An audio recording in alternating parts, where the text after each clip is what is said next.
mind if I ask you a personal question? Hello Dave. Bonjour Juliette. Ça va? Ouais. Enfin, ça va bien, je suis très heureux de te recevoir, mais... On va rester comme ça tout le temps ou... Disons que je suis toujours à gauche, moi. Moi aussi. Comme pour le lit, je suis à gauche du lit. Moi aussi. Et au cinéma aussi, à Moi gauche. aussi, tout le temps pareil, sur Parlons peu aussi. Mais tous les Hello Dave étaient comme ça. Ouais, on pouvait tellement pas être mariés femmes en fait. Non, je crois pas. Non, quelle Mince. déception. Bon, Allez, on fait l'interview quand même? Parce que je suis quelqu'un de super cool. Je sais. Je vais te laisser cette place. Merci.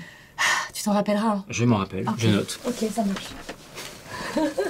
C'est rigolo parce qu'on parlait de lit, et je t'ai rencontré dans une chambre, et tu étais dans un Qu'est-ce lit. qu'ils vont croire? Alors oui, ça Je c'est suis une rentré dans la fiction. chambre, et elle était dans le lit. C'est vrai, mais je suis très souvent filmée dans un lit. Alors attention, hein, je ne fais pas de film X, pas du tout. Mais que ce soit sur Bref, que ce soit dans la pub dans laquelle on s'est rencontrés, ou que ce soit au Latte Show, je suis très souvent dans un lit. Comment expliques-tu ça? Je crois que j'adore dormir, et du coup c'est mon karma. Je dors 9 heures par nuit, et si la journée je peux en profiter. 9 heures? Bah ouais. Il te faut 9 heures? Ouais. Ah ouais. Quand je dors 8h30, je dis oh là là, j'ai mal dormi. Mais vraiment. Moi, 7 heures, ça va. C'est vrai? Moins, c'est dur, et souvent, ça arrive, hélas. Non, je suis... Ah ouais, Ah ouais. Et puis l'hiver, j'hiberne, c'est-à-dire qu'à 19h30, il ne faut plus m'appeler parce que je suis déjà au lit. D'accord. Voilà. Je suis une petite marmotte. Mais bon, c'est comme ça. Je suis très heureux de te recevoir aujourd'hui. Merci, moi aussi, je suis contente d'être là. Ma première question, Mhm. quel est ton plus ancien souvenir? Je crois que je devais avoir 3 ans, quelque chose comme ça. Et c'était des vacances en Corse que je passais avec mes parents. Dans un endroit magique. C'était où encore? Tu t'en souviens un peu? Madame Olandini, donc c'était la pension dans laquelle on était, et c'était à Porticcio. Porticcio. Voilà. Et depuis, la Corse, c'est devenu mon havre de paix. Je pense que c'est pour moi le plus bel endroit au monde, alors que j'ai beaucoup voyagé. Et je ne sais pas si c'est parce que j'y ai passé toute mon enfance, ou si c'est... Mais je pense que c'est quand même objectivement très, très... lié aussi, j'imagine. Mais c'est chouette de se dire que c'est en France et que c'est un endroit quand même exceptionnel. C'est en France, mais un peu à part quand même. Je suis corse en partie. Hein. C'est vrai? Ouais. Ah bah j'ai même pas dit ça pour ça. Du côté de ma mère. Ah, J'en parle wow. beaucoup dans mes vidéos, donc je ne vais pas trop en parler non plus. D'accord, ok. Mais c'est vrai que voilà, pour moi, la Corse aussi, c'est quelque chose de très important et j'y vais régulièrement. Nous, on est du Cap. Du Cap D'accord. Corse. Bah oui, que je connais bien aussi. Mais après, je suis allé partout aussi. J'y vais très souvent, plusieurs fois. J'ai passé le jour de l'an cette année. J'ai fait le tour de la Corse en bateau. C'est beau, cool. Hein? Hyper beau. Donc, c'est vacances. Oui, c'est vacances. C'est vacances, c'est mes parents, je suis très famille. Ben, je suis moitié italienne, donc très très famille. Donc je pense que tous ces souvenirs d'été, de journées qui paraissent quand on est enfant interminables, comme ça, des vacances, on se dit il n'y aura jamais de fin. Oui, c'est ça mon premier souvenir. Et puis la mer, le soleil, je suis très du sud quand même. Ouais. Quel est ton principal trait de caractère? Je suis sympa. C'est vrai.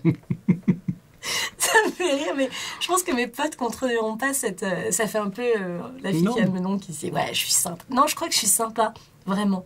Oui, la fille sympa, facile à vivre. Ouais, il n'y a pas de prise de tête avec moi. Franchement, je me souviens même plus vraiment de ma dernière dispute. D'ailleurs, je suis très très mal à l'aise quand il y a des disputes, des conflits. Je crois que c'est hermétique. Tu réagis comment justement face à une dispute? Je fuis. La fuite. Je fais et je pars. Non, je crois que je déteste ça. J'ai pas tellement de temps à perdre avec ça. Et puis j'aime les gens accueillants, bienveillants, cool, détendus. J'ai été souvent en coloc, souvent, et ça se passe bien en vacances avec plein de gens et ça se passe bien. Tu es arrivée à Paris, t'avais quel âge? Je suis née à Paris. Je sais Et pas. oui, tu savais pas, je suis née Non. rue de Charonne, dans une clinique qui s'appelle les Bleuets, où en fait ma maman était un peu hippie et je suis née dans une piscine sur des champs hindous. Ce qui était super novateur à l'époque. Ouais, C'est c'était génial. l'accouchement sans violence, Ouais. tu vois. Oui, pour, au niveau dans l'eau. dans l'eau, dans une atmosphère qui dérange pas le bébé pour qu'il soit... alors, on pensait que les bébés allaient être beaucoup plus calmes ainsi. Et moi, j'étais une hyperactive. Donc, ma mère a regretté. Elle s'est dit, j'aurais jamais dû faire ça parce que ça a encore plus excité. Mais voilà, je suis née à Paris et j'ai passé les 3 premières années de ma vie à Paris. Et après? Après, je suis partie en Auvergne, qui est la région de mes parents, là où ils se sont rencontrés. Donc, retour aux sources pour eux, à Chamalières, la ville de Giscard, voilà. Et j'ai très peu de souvenirs, parce que pareil, c'était entre mes 4 et mes 6 ans. Et après, retour à Paris pour ensuite, un peu plus tard dans ma vie, vivre à Lisbonne, vivre à Londres, vivre à Montréal, vivre à Madrid. Ah oui, beaucoup bougé. J'ai la bougeotte. Et maintenant, tu peux l'avoir aussi grâce à ta vie, grâce au tournage. Vu le métier que je fais, c'est plus compliqué pour moi de vivre à l'étranger. Il faut avoir une base. Voilà. Vu que tous les castings, tout ce qui est du métier... si j'étais que youtubeuse, entre guillemets, je pourrais vivre... je sais que Dirty Biology vivent en Thaïlande et c'est trop bien et je les comprends complètement. Moi, j'ai quand même encore cette envie de faire du cinéma, de faire du théâtre, de faire de la télévision. Donc, ça se passe à Paris. Tu m'as parlé de ton principal trait de caractère. Être sympa. Ton plus gros défaut, ça serait quoi? Je crois que j'ai tellement envie de profiter de la vie et de chaque instant que je mets une pression pour que tout soit tout le temps génial. Au lieu de me laisser aller à me dire bon, on verra bien, c'est cool. Et du coup, je suis pas toujours relax. Enfin, je sais pas comment dire, je sais pas pourquoi je dis ça maintenant, mon plus gros défaut, parce que j'en ai d'autres. Mais tu vois, le fait d'être arrivé en avance, par exemple. Je t'ai dit, je suis toujours en avance. Oui, tu as une demi-heure d'avance, ce qui est très très rare. Mais c'est très très mal poli, en fait. Parce que... Ça peut être mal poli quand on ne connaît pas les gens. Moi, ça m'a fait très plaisir. Mais... On a mangé un petit truc, donc c'était parfait. Du coup, tu m'as fait à manger et tout, c'était cool. Ouais, mais voilà, je suis en avance parce que j'ai tellement hâte qu'il se passe des choses. Et j'ai tellement envie qu'il se passe tout le temps des choses dans ma vie parce que je me dis, bah, on est sur Terre pour peu de temps et il faut faire plein de trucs. Et j'ai cette frénésie-là, par moments, je pense que pour la personne qui vit avec moi, c'est de se dire, hey, cool. Tranquille, lâche un peu ton envie de faire, arrête de trop faire. T'as été déçu ou tu as pu fatiguer les gens de ton entourage peut-être par rapport à cette envie? Peut-être. Ça va parce que comme je suis sympa, ça passe bien. Mais je pense que je peux être fatigante à la longue à vouloir, voilà, on est en vacances et je vais être la première levée parce qu'il fait beau et que c'est trop cool d'aller à la plage le matin. Je suis comme toi, moi c'est pareil. Ah ouais? Moi, le matin, le soleil se lève, pof. Ah mais, et puis c'est voilà, très gai, mais tout de suite, beaucoup trop. Il y a des gens qui ont besoin de... Ouh là là, attends, Jus... doucement, je me réveille. Doucement, on n'est pas obligé d'aller à la plage à 10h du matin. Mais si, parce c'est déjà trop vois... tard. Mais oui, mais c'est bien. Oh, en fait, on s'entendrait bien, sauf pour le lit. Voilà, sauf pour le lit. Voilà, on aurait 2 lits à côté. On ferait 2 lits, tu sais, comme, voilà, comme dans ce film avec Catherine Deneuve, Belle de jour. C'est ça. Où ils dorment avec 2 lits bien écartés. Bien séparés, mais on serait à la plage et il y aurait personne le matin. Donc on aurait ça. Et après, c'est ah tiens, j'ai envie de faire ça, j'ai envie de voir ça, j'ai la bougeotte. Et à 19h, on est claqué, on va se coucher. Ouais. Comme des petits jeux. Tellement. Avec une petite tisane. Voilà. Je sais pas si c'est le pire défaut, mais ça me vient là, parce que comme je suis arrivée en avance, je me dis, il faut que j'arrête d'arriver en avance, il faut que j'arrête d'être si enthousiaste pour tout, parce que ça fatigue, je pense. Même toi, tu peux être déçu, parce que tu t'attends tellement à ce que la chose soit bien, que naturellement, il y a plein de fois où non. Je vis dans une comédie romantique dans ma tête, par exemple, dès que j'arrive à l'aéroport, je me dis « Ah, on va venir me chercher, on va venir me faire une surprise ». En fait, non, quoi. Dans la vie, non. Clairement, quand j'arrive à Orly à 22h30, il n'y a personne. Et j'ai toujours cette musique de Love Actually où les jours de mon anniversaire, j'ai toujours l'impression que tout le monde va me faire genre des surprises. Et en fait, non, les gens ont parfois oublié. Oui, donc c'est un défaut, en fait. C'est un défaut parce que du coup, je peux peut-être même me dire je leur en veux, alors qu'au final, tranquille, les choses se font en temps et en heure. C'est pas besoin moins de pression. Pas besoin de vivre dans des films en permanence. Cite-moi 3 choses que tu as en commun avec la personne avec laquelle tu partages ta vie. L'amour de ce métier, l'humour. Alors je ris parce que je suis un peu pudique par rapport à ça, mais l'amour de la petite personne qu'on a créée à 2. Voilà. Normal. Donc c'est pour ça ça fait 10 ans et ça se passe très très bien. C'est cool. Tu vois, je suis très très gênée d'en parler. Excuse-moi, c'est pas le but. Non, parce que c'est vrai que j'en parle jamais et que c'est un petit bonhomme que je protège beaucoup des réseaux sociaux, de ma vie un peu publique. Important. Voilà. Et je pense que très peu de gens, à part mes proches, le savent. Mais c'est vrai que c'est ce que j'ai fait de mieux, clairement sur Terre. Ça a changé beaucoup dans ta vie. Tout. Comment tu te sens par rapport à avant et après? Avant de l'avoir, je me disais, c'est pas le moment, ma carrière est pas... Je suis pas Marion Cotillard. Donc bon, ça va être du coup plus compliqué. Est-ce qu'on va pas me mettre de côté, m'oublier ou quoi? Et en fait, ça a été tout l'inverse, ça a été un déclencheur de créativité. C'est-à-dire qu'à partir du moment où il a été dans ma vie, j'avais des envies d'écrire, de parler de moi, de qui j'étais, de parler de ma famille, de mes ancêtres, de transmettre des choses, je pense, indirectement pour que plus tard, il regarde ça et qu'il soit fier de moi ou que je lui ai laissé une trace pour lui, en fait. J'ai l'impression qu'il a vraiment tout changé en moi et que, en fait, toutes les peurs que j'avais se sont révélées fausses parce que je suis plus intéressante depuis que je suis maman. Moins centré sur toi-même? Clairement moins centré sur moi. Bah, on n'a pas le choix, là, pour le coup. Voilà. C'est une nécessité. Même si on rate un casting, on rentre chez soi, il n'y a rien d'autre qui existe que lui. Et du coup, le fait d'être moins centré, d'être du coup moins en demande de reconnaissance, de regard de l'autre, mais du coup, on donne plus envie. C'est comme en amour, hein, quand on est pas comme ça, aime-moi, aime-moi. Si on lâche, bah, la personne se dit « Waouh, elle est vachement intéressante, en fait. » C'est exactement ça qui s'est passé. Ouais. Oui, tu t'inscris beaucoup plus dans la vie, ouais. En ayant donné la vie. Exactement.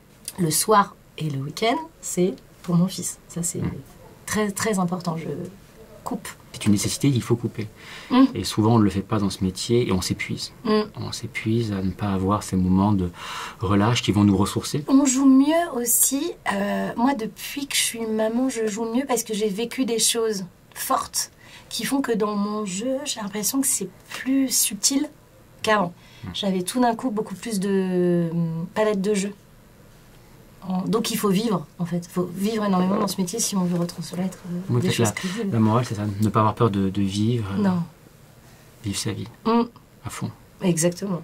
Après, bon, il y a des rôles qui marquent ta vie et ce métier est génial, mais c'est presque secondaire, en fait, en vrai. Qu'est-ce qui t'a donné envie de jouer? Parce que je jouais déjà oui. Depuis toute petite, je me fais des films, mais littéralement j'ai peut-être le fait d'être fille unique fait que je m'inventais beaucoup d'histoires et que j'étais souvent seule, donc du coup soit j'écrivais, soit je jouais Après ça a été de voir les acteurs, de voir notamment Meryl Streep dans tous ces films où je me disais mais cette personne est un film qui t'avait marqué justement avec elle quand t'étais très jeune? Alors c'est bien, c'est Kramer contre Kramer, ouais. Avec Dustin Hoffman. Ouais, et je la trouve dedans mais d'une justesse, d'une profondeur, Out of Africa aussi dans un autre registre, mais Out of Africa c'est plus commun. À tes souhaits. Excuse-moi. T'as bien ta façon d'éternuer. J'essaie de retenir, mais en fait, ça marche pas du tout. Kramer contre Kramer, on sent, en fait, dans une prise, on sent tout l'amour qu'elle a eu pour la personne et en même temps la déception, en même temps la haine. Je me dis, mais cette femme a 1000 couches derrière juste un mot, quoi. Cette palette gigantesque de sentiments. Incroyable. Mais tu vois, Meryl Streep regarde à une famille très stable, elle a plusieurs enfants, et elle coupe. Elle a un ranch, je crois, près du Colorado. Elle a 3 enfants. Tout à fait. La fille fan. Je suis un peu bizarre. Ouais. Et 2 fans de Meryl Streep se rencontrent. Ouais, c'est ça, oui. Mais il n'y en a plus que 2, mais... Elle a su se faire rare et elle a su se faire importante dans les moments, dans les rôles qu'elle a pu avoir. Et c'est une des rares qui n'a pas eu ce fameux traversée du désert de post-cinquantenaire. Oui, à tous les âges. À tous les âges, elle était là, quoi. Elle n'a pas eu peur aussi, regarde, elle a fait des rôles de bête, d'intelligente, de laide, de belle, de tout.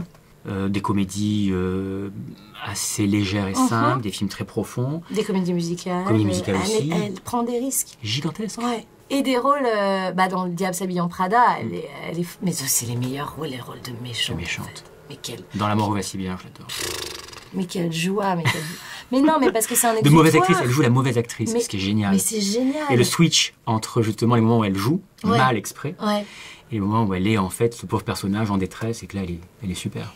Et comme je suis sympa, on l'aura compris dans la vie, je crois que je veux aller vers ces rôles de perverse, tu vois, le rôle de Misery, Kathy Bates. Fabuleux. Pour moi, ça serait un rôle, mais du pain béni, cher réalisateur, si vous mais tellement, en fait, c'est ça qui me...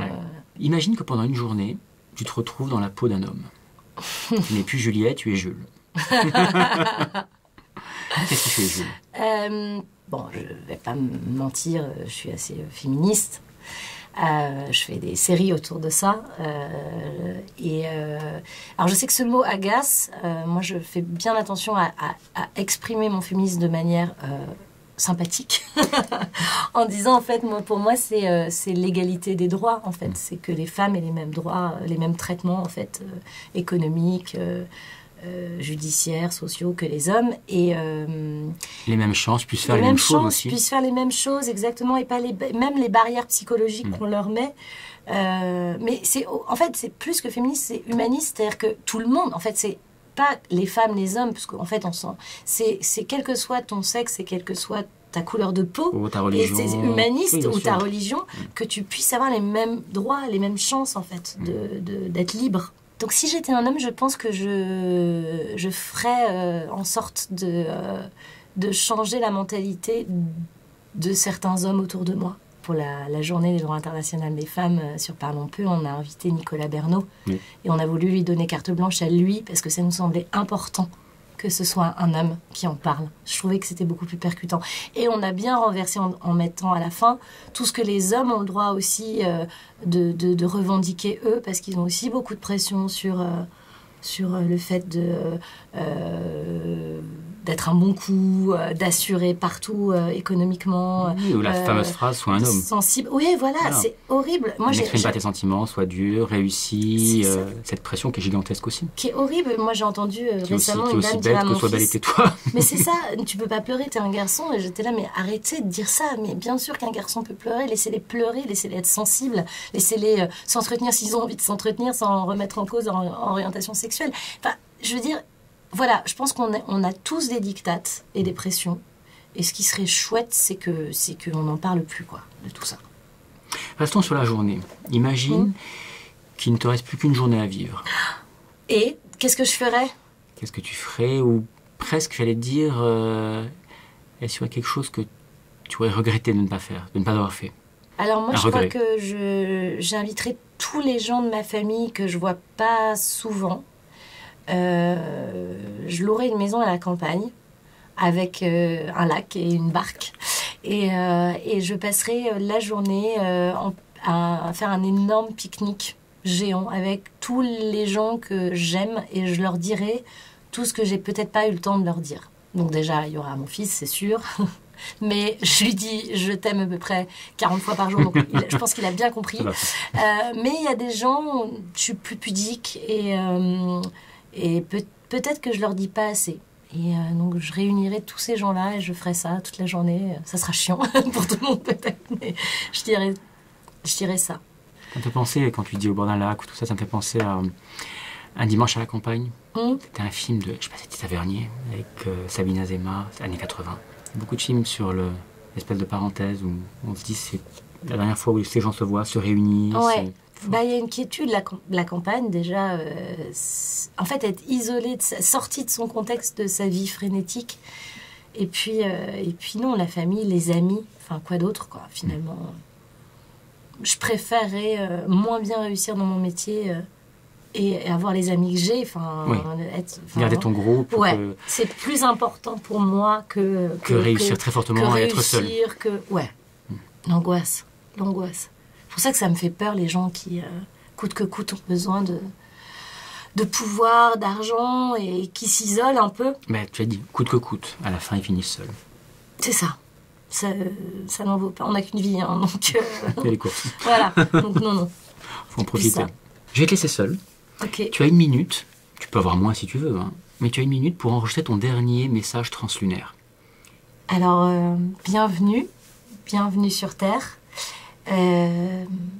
Profitez-en, c'est une super chouette planète, magnifique. Essayez de pas faire les bêtises qu'on a faites nous, à savoir, essayez pas de tout industrialiser, de tout vouloir polluer, juste profitez de ce qu'il y a comme richesse naturelle, profitez des océans, profitez des forêts. Ne les détruisez pas à vos fins personnelles parce que nous en tout cas on l'a beaucoup regretté, donc savourez les fruits, les légumes, tout ce qu'il y a en fait, savourez l'air pur qu'il y a et voilà, et vous avez de la chance.